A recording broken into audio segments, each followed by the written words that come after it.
এইকেইদিন আচৰিত ধৰণৰ গৰম পৰিছে নহয়নে বাৰু? আৰু আজিৰ মিনি ব্লগটো ষ্টাৰ্ট কৰিলোঁ। এতিয়া 6:05 হ'ল। ইহঁতকেইটাক মাতি আছোঁ। ইহঁতকেইটা উঠা নাই। সৰু বাবু উঠিলে, কিন্তু ডাঙৰ বাবু উঠা নাই। বাৰে বাৰে উঠিছে শুইছে এনেকুৱা।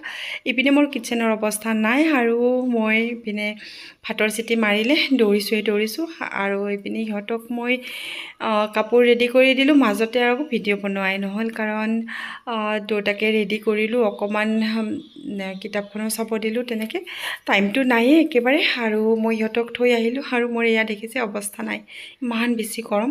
আহোঁতে পিছে মই ভুজিয়াও লৈ আহিলোঁ। আহি একদম তালাটো খুলিব নোৱাৰা যেন লাগিছে, মানে ইমান বেছি গৰম লাগিছে। এই ৰাতিপুৱাতে ইমান গৰম আৰু দিনটো যে কেনেকৈ পাৰ কৰোঁ সেইটোৱে চিন্তা।